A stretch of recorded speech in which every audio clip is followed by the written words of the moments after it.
La paz del Señor esté con ustedes, queridos hermanos.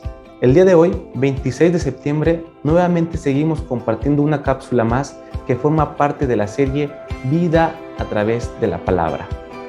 El día de hoy veremos cómo el Espíritu Santo se derrama sobre aquellos que escuchan la palabra de Dios. Así que si hoy tú estás necesitando que el Espíritu Santo se derrame sobre ti para que venga a darte nuevas fuerzas y se manifiesten todos sus dones, quédate a escuchar no a mí, sino a la palabra de Dios que aquí se va a compartir. Porque más que hablar de la Biblia o de la palabra de Dios, es Dios quien nos habla a través de su palabra. Así que corre por tu Biblia para saber qué nos quiere decir el Señor el día de hoy.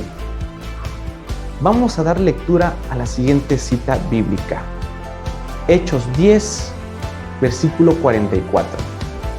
Y dice así: Todavía estaba hablando Pedro cuando el Espíritu Santo bajó sobre todos los que escuchaban la palabra.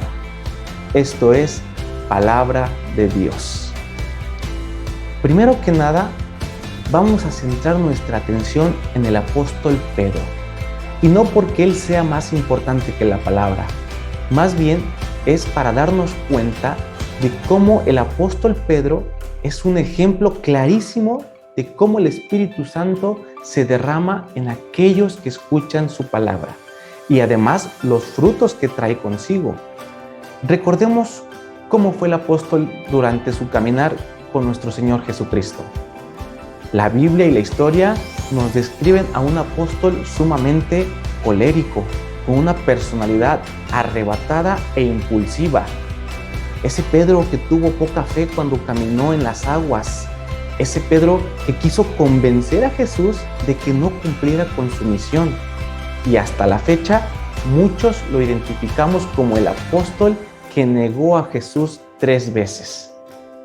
Ese Pedro que tuvo miedo de aceptar que conocía a Jesús y que en el Evangelio de San Mateo, capítulo 26, versículo 74, nos dice que no solo lo negó, sino que hasta se puso a vociferar maldiciones en contra de Jesús.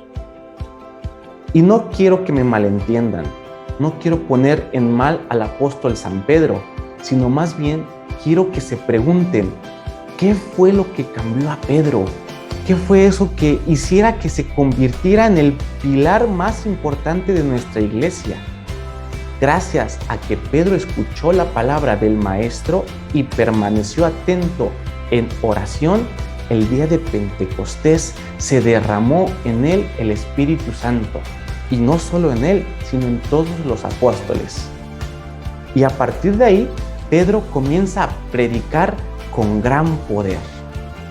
Posteriormente, en el libro de los Hechos de los Apóstoles, en el capítulo 2, versículo 14 en adelante, viene el primer discurso de Pedro, que no se los voy a leer porque está un poco largo, pero se los dejo de tarea. Léanlo con calmita y disfrútenlo. Básicamente, lo que ahí dice es cuando Pedro proclama por primera vez públicamente a Jesús como el Salvador y comienza a hablar de las Escrituras como si fuera un hombre preparado o con estudios en las Sagradas Escrituras, y empieza a citar a David y habla de los profetas y habla de las profecías. Incluso en la Biblia menciona que los fariseos, esos que crucificaron a Jesús, estaban sorprendidos por la forma en que hablaba Pedro, como quien tiene autoridad. Pedro, al recibir el Espíritu Santo, proclamaba la palabra de Dios y por consecuencia, al estar lleno del Espíritu Santo, de sus palabras emanaba Espíritu Santo y se derramaba en todos aquellos que la escuchaban. Si hoy en día tú sientes que el Espíritu Santo no se manifiesta con ninguno de sus dones, tal vez es porque no estás escuchando. Tal vez estás leyendo la Biblia o tal vez estás oyéndola, pero no es lo mismo que escuchar.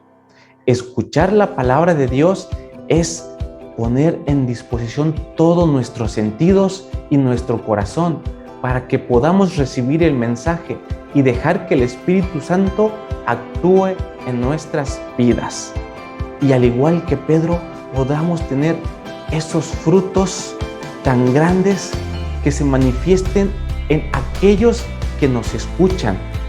Porque si nosotros nos llenamos del Espíritu Santo, al hablar vamos a emanar palabras llenas de Espíritu Santo y por consecuencia se van a derramar sobre aquellos que nos escuchen. ¿Quién nos puede escuchar? Nuestros hijos, nuestra esposa, nuestra familia. Amén. Pues hermanos, los seguimos invitando a que sigan compartiendo la palabra de Dios a través de estos videos para que el reino de Dios se siga extendiendo hasta los confines de la tierra y que más personas conozcan el gran poder del Espíritu Santo. Bendiciones a todos.